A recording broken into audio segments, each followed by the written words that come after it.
Yes, ഇപ്പം നമ്മൾ എടുത്തതിൻ്റെ നോട്ട് എഴുതിക്കോളൂ. Proof of law of conservation of mechanical energy. ഇതാണ് heading. Proof of law of conservation of mechanical energy. Proof of law of conservation of mechanical energy. അതൊരു heading എഴുതിക്കോളൂ. Proof of law of conservation of mechanical energy. എന്നിട്ട് ഈ picture വരയ്ക്കണം. Picture വരയ്ക്കുമ്പോൾ ശ്രദ്ധിക്കേണ്ടത് A എന്ന point വേണം. എൻ്റെ അടുത്ത് U=0 എന്ന് എഴുതി വെക്കുക. അവിടെ ബോളിയുടെ മാസ് അതിൻ്റെ അടുത്ത് M എന്ന് എഴുതി വെക്കുക. എ എന്ന സ്ഥലം എടുത്തു കഴിഞ്ഞാൽ പിന്നെ അടുത്ത സ്ഥലം ബി എന്ന സ്ഥലമാണ്. ബി എന്ന സ്ഥലത്ത് ബോഡിയുടെ വെലോസിറ്റിയെ V1 എന്ന് എഴുതുക. സി എന്ന സ്ഥലം ഗ്രൗണ്ടാണ്. അവിടെ ബോഡിയുടെ വെലോസിറ്റിയെ V എന്ന് എഴുതിക്കൊള്ളുക. സിമ്പിൾസിന് മീനിങ് അറിയണം. എ തുടങ്ങി സി വരെയുള്ള ഉയരത്തെ H എന്ന് എഴുതിക്കൊള്ളുക. എ സി എന്ന ഉയരത്തെ H എന്ന് എഴുതിക്കൊള്ളുക. എ ബി എന്ന നീളത്തെ അല്ലെങ്കിൽ ദൂരത്തെ X എന്ന് എഴുതിക്കൊള്ളുക. എ ബി എന്ന ഇത്രയും നീളം ഉണ്ടല്ലോ, അതിനെ X എന്ന് വിളിച്ചോളുക. അപ്പോൾ ബി സി എന്ന നീളത്തെ X-X എന്ന് വിളിക്കുന്നതിൽ തെറ്റില്ല. B C equal X-X. പറഞ്ഞ കാര്യങ്ങൾ ഒന്നുകൂടി പറഞ്ഞു നോക്കാം. എന്നിട്ട് എഴുതുന്നത് we can prove that total mechanical energy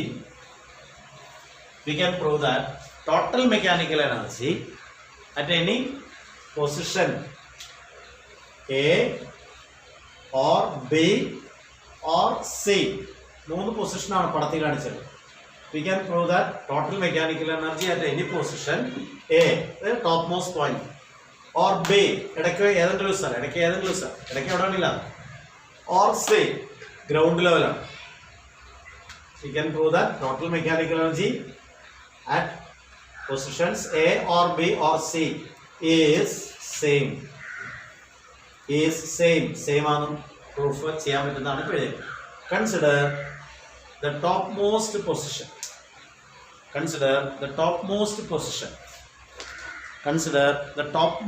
position. A. അത് നമ്മൾ A ആണ് എടുക്കാൻ വേണം. topmost position A. പറയേണ്ടത് total energy equal to KE plus PE. ഇതാണ് സ്റ്റെപ്പ് കേട്ടോ. Total energy equal to KE plus PE. Mechanical energy ആണ് ഈ ടോട്ടലിനെ ഉദ്ദേശിച്ചത് കേട്ടോ. മറ്റു ടൈപ്പ് എനർജി ഒന്നുമല്ല.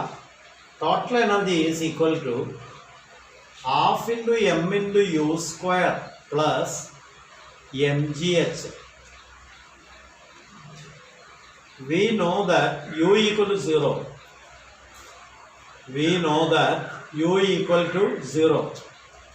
Therefore, total energy equal to 0 plus mgh equal to mgh. ഇറക്കിയതാ total energy equal to mgh. A എന്ന സ്ഥലത്തെ കുറിച്ച് പറഞ്ഞു കഴിഞ്ഞു. അടുത്ത പാരഗ്രാഫായിട്ട് consider an intermediate position B. ഇടയ്ക്ക് എവിടെയെങ്കിലും എടുക്കുക. ഇന്റർമീഡിയറ്റ് മുമ്പ് ഇടയ്ക്ക് എവിടെയെങ്കിലും. Consider an intermediate position B, capital B. At this point എന്ന് പൊസിഷൻ എന്ന് എഴുതാം. At this point വെലോസിറ്റി അതിൽ കൂടി കടന്നു പോകണമല്ലോ. ബോഡിക്ക് ഇതിൽ കൂടി കടന്നു പോകുമ്പോൾ ഒരു വെലോസിറ്റി വേണമല്ലോ. At this point velocity is V1 and height equal to H-X, because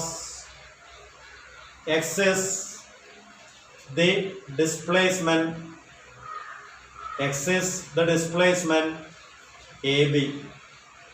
X എന്ന് ഞാൻ വിളിച്ചേക്കണത് AB എന്ന ഡിസ്പ്ലേസ്മെന്റ് ആണ്. X എന്ന് ഞാൻ വിളിച്ചേക്കുന്നത്. അപ്പൊ ഹൈറ്റ് H-X ആയതിന്റെ കാരണമാണ് ഈ പറഞ്ഞത്. X ആലും വീഴുന്നു താഴേക്കുന്നോണം, ബാക്കി H-X പൊക്കത്തിലാണ്. Total energy equal to KE plus PE equal to ½ M V1² plus mg into H-X.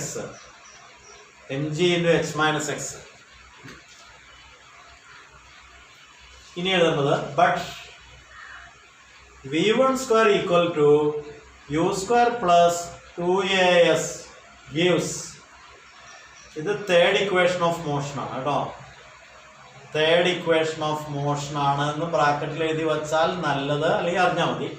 V1 square equal to V square നമ്മൾ V1 ആക്കി, കാരണം ഇപ്പൊ ബി ആണല്ലോ സങ്കല്പിക്കുന്നത്, ബിയിലെ വേഗത V1 ആണല്ലോ. അപ്പൊ V1 square equal to 0 plus തുടക്കത്തിലെ വേഗത 0 ആണല്ലോ 2gx. ബ്രാക്കറ്റിൽ കാരണം എഴുതി വെക്കാം, A equal to G, S equal to X. ഇതാണ് ബ്രാക്കറ്റിൽ എഴുതുന്ന കാരണം. അപ്പൊ അത് പഴയ സ്റ്റെപ്പിൽ കോപ്പി ചെയ്യണം.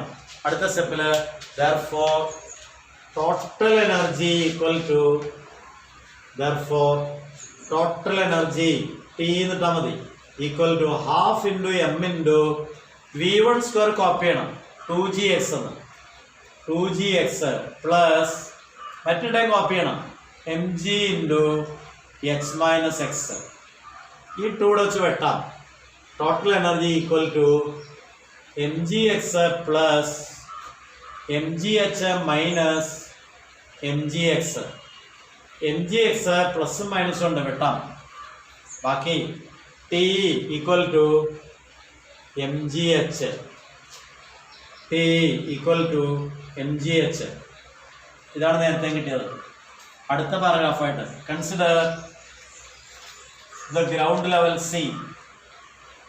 Consider the ground level C. Consider the ground level C, where velocity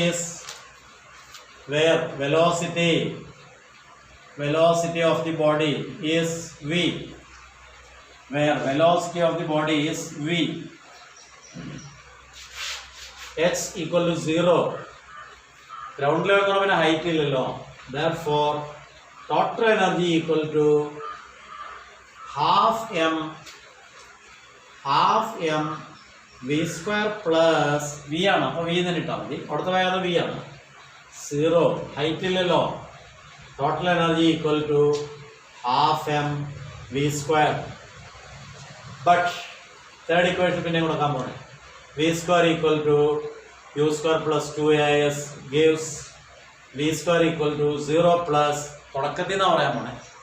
തുടക്കത്തിൽ പറയുമ്പോൾ ഗുണം എന്താ വെച്ചാൽ യു കളയാം. 2a എന്ന് പറഞ്ഞാൽ ജി ആക്കാം, എസ് എന്ന് പറഞ്ഞാൽ എച്ച് ആണ്, ഫുൾ ഹൈറ്റ് ആണ്. എസ് എന്ന് പറഞ്ഞാൽ ഫുൾ ഹൈറ്റ് ആണ്. എ സി എന്ന് പറയാം. ബ്രാക്കറ്റിൽ എഴുതാം A C equal to H is displacement. മുകളിൽ നിന്ന് അവസാനം വരെ എത്ര ഡിസ്പ്ലേസ്മെന്റ് ഉണ്ട്? എച്ച് എന്ന ഡിസ്പ്ലേസ്മെന്റ് ഉണ്ട്. അപ്പോൾ എടുത്തെഴുതാം V square equal to 2gh. ഇത് പഴയ ഫോർമുലയിൽ കോപ്പി ചെയ്യാം. ആകെ എനർജിയുടെ ഫോർമുലയിൽ കോപ്പി ചെയ്യാം. Total energy equal to half into M into ഈ വി സ്ക്വയർ കോപ്പി ചെയ്യണം 2gh, 2 വെട്ടിപ്പോയി, ഈക്വൽ ടു mgh. ഇത്ര എഴുതിയിട്ട് ഒരു സെൻറ്റൻസ് കൂടി എഴുതിയാലേ പൂർത്തിയാവുള്ളൂ. ഹാൻസ് ദ പ്രൂഫ് എന്നതാണ്. ഇങ്ങനെ എഴുതി വച്ചില്ലെങ്കിൽ അത് പൂർത്തിയായില്ല കേട്ടോ, പ്രൂഫായില്ല. ഹെൻസ് ദ പ്രൂഫ് എന്ന് എഴുതി അണ്ടർലൈൻ ചെയ്യണം അവസാനം. കഴിഞ്ഞു. Hence the proof. ഇന്ന് കുറച്ച് കാര്യങ്ങൾ പഠിച്ചു.